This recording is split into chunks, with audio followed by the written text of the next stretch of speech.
L'être humain est un animal social qui a besoin des autres pour évoluer. Que ce soit pour apprendre, pour survivre, pour être heureux, nous avons besoin de communiquer avec les gens que nous croisons au quotidien. C'est la base de notre espèce. Pour communiquer, notre société du 21e siècle nous offre bien des solutions. Tout d'abord, l'historique, celle où l'on croise une personne, celle où notre langage non verbal et verbal va intervenir. Et puis, il y a les plus modernes. Les lettres, qui ne se font plus beaucoup d'ailleurs, les messages et appels, où l'on s'adresse directement à une personne que nous avons choisie, et enfin les réseaux sociaux. Ces plateformes où l'on sort des mots adressés à l'on ne sait plus trop qui, pour partager nos joies, nos tristesses, nos colères, nos rancœurs. Les mots employés sur ces plateformes ils sont parfois si forts et si clivants qu'ils rompent tout lien de communication. Bref, échanger n'est pas si simple.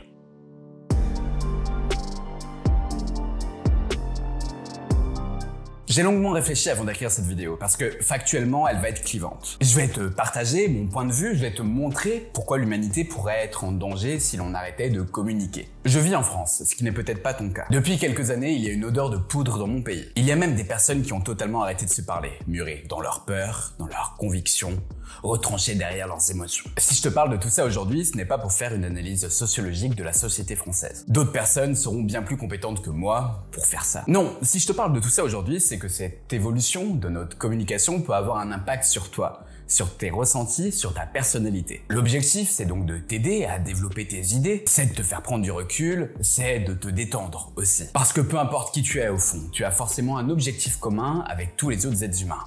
T'épanouir dans ton quotidien. Je m'appelle Pierre Crozier, j'ai 28 ans au moment où je tourne cette vidéo et je travaille depuis plusieurs années personnellement sur toutes les thématiques autour de l'amélioration de sa vie. Si le développement personnel concret est une thématique qui t'intéresse, je t'invite à t'abonner juste ici et à activer la cloche de notification pour ne pas manquer mes prochaines vidéos. C'est gratuit et ça me ferait super plaisir. Allez, let's go réapprendre à communiquer. Je suis d'une nature plutôt optimiste, mais je fais un constat depuis plusieurs années. En France, il est de plus en plus difficile de communiquer. Il est compliqué d'établir un contact avec un parfait inconnu. Il est dur de débattre avec des personnes ayant des idées très différentes des nôtres. Il est quasiment impossible de créer du lien dans des espaces où chacune et chacun d'entre nous sommes plongés dans nos écrans. Je ne jette la pierre sur personne. Toute notre société est dans cette situation. Combien de familles ou d'amis ne discutent plus pendant les repas parce que chacun est sur son téléphone? Combien de personnes ont des difficultés à prendre la parole en public par peur du jugement des autres? Combien de personnes, à l'inverse, écrasent les autres dans leur communication en imposant leurs idées avec des artifices, comme si leur parole avait une valeur plus importante que celle de toutes les autres personnes? Face à ces observations, il y a une réalité. Il est devenu ultra compliqué de communiquer. Cela pourrait s'expliquer par plein de raisons, mais une me semble sortir du lot et c'est une émotion.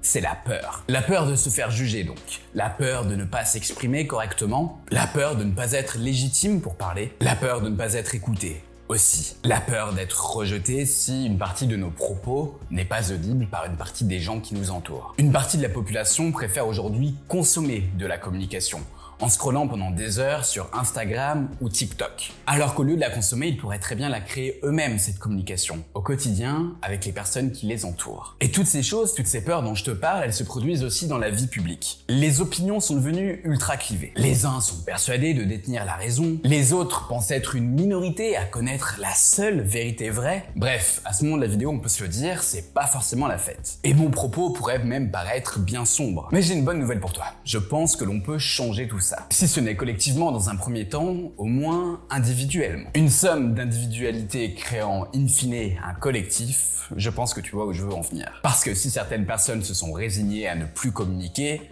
ce n'est pas le cas de tout le monde et j'ai envie de te dire, heureusement. Une fois que j'ai partagé un constat sociétal qui est admis par une grande partie de la population, il est temps que je te partage ma propre expérience. Dans mon entourage, j'ai tout type de personnes. Des gens qui votent à gauche ou des gens qui votent à droite. Des gens qui sont originaires d'un endroit et d'autres qui viennent d'ailleurs. Je vais pas te faire toutes les communautés qui composent notre société, cette vidéo serait bien trop longue et inintéressante. Mais dans l'idée, je pense que tu comprends que je parle avec tout type de personnes. Et je vais t'expliquer pourquoi. Mais c'est assez simple. Je n'ai pas peur de la rencontre. La rencontre, c'est l'action de de la mise en relation entre deux inconnus qui ne se connaissent pas. C'est le partage de regards, de mots, de phéromones, de sens et de tout un tas d'autres choses. C'est se dire, ok, cette personne est peut-être très différente de moi, mais justement, j'ai plein de choses à apprendre d'elle. J'ai de nouveaux avis à découvrir, de nouveaux schémas de pensée à comprendre, de nouveaux désaccords à avoir. La rencontre permet d'affronter ces idées, de ne pas rester enfermé dans son schéma de pensée. Et tu vois, ça, c'est un mode de vie que j'ai choisi d'avoir il y a une dizaine d'années. Étudiant en première année de licence, j'ai eu envie de parler à absolument tout le monde, mettant de côté tous les a priori que je pouvais avoir sur tel groupe ou tel autre groupe de personnes. Parce que oui, tout le monde a des a priori. Que ce soit donc à la fac, dans le monde professionnel, dans le monde associatif, dans ma vie personnelle, j'ai toujours privilégié la rencontre, l'échange. D'ailleurs, des fois ça match, d'autres fois absolument pas. C'est aussi ça la beauté de l'être humain, c'est que tout est une surprise. Alors oui, quand tu tombes sur des personnes antipathiques au possible, t'as pas forcément envie de renouveler l'expérience. Et puis finalement, tu apprends. Tu retestes, tu vis une nouvelle expérience et c'est reparti. Tu vois, cette façon de faire, je l'ai kiffé. Alors que paradoxalement, je suis plutôt une personne qui a besoin de ses moments seuls. Mes proches et mes ex pourraient d'ailleurs le confirmer. Mais pendant plusieurs années, j'ai apprécié ces rencontres, ces échanges avec des personnes avec qui je n'étais pas toujours d'accord, parce que ça m'a fait grandir, évoluer et fait vivre de superbes émotions. Mais une chose a tout modifié pour moi, et pas que pour moi d'ailleurs, c'est la pandémie Covid-19.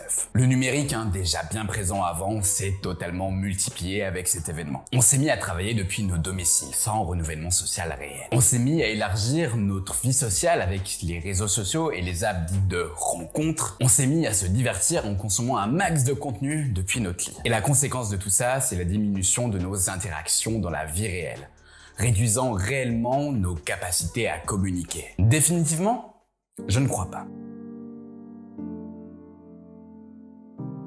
Tu vois, je travaille comme indépendant depuis plusieurs mois. Sur le papier, je travaille donc depuis chez moi. Je pourrais d'ailleurs très bien avoir l'ensemble de mes échanges depuis mon ordinateur, en visio, sans sortir de mon domicile. Sauf que voilà, pour moi, c'est pas tenable. Et surtout, ce n'est pas souhaitable. Juste avant de continuer mon propos, si tu es encore là, c'est que tu apprécies mon contenu. Je t'invite vraiment à liker cette vidéo. Enform est encore une petite chaîne et ce petit geste pour toi me permet d'être mieux référencé et ainsi de mieux développer mon projet. Je te dis donc un grand merci et je reviens à ce que je disais. Plusieurs fois dans la semaine, je sors travailler dans des lieux publics, prenant le temps d'échanger au minimum avec des commerçants et essayant tout le temps de provoquer de nouvelles autres interactions. Je ne porte plus systématiquement mes écouteurs dans la rue. Je n'hésite pas à aider les gens lorsqu'ils paraissent perdus. Il m'arrive même de demander à des personnes si elles se sentent bien lorsque ça paraît un peu compliqué pour elles. Si certaines personnes me prennent probablement pour un mec chelou, d'autres rentrent dans l'échange. Bien sûr, ça ne dure que quelques secondes la plupart du temps, mais humaniser le quotidien me semble de plus en plus essentiel. Dans d'autres cas d'ailleurs, ça dure un peu plus longtemps.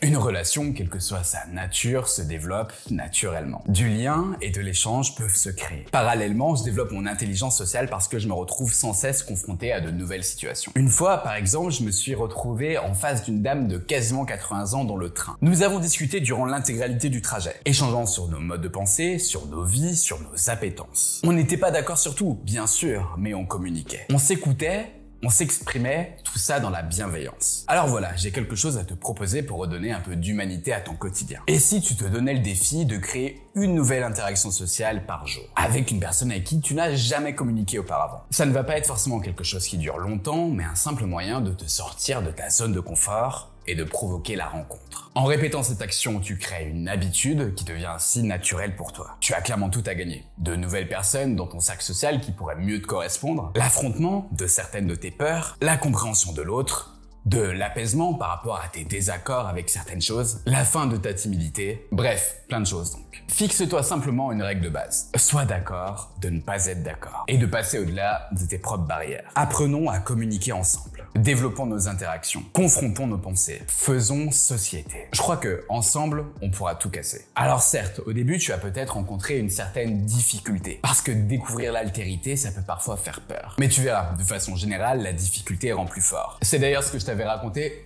dans cette vidéo. Merci à toi d'être resté jusqu'au bout. C'était Pierre de la chaîne Enform. À bientôt.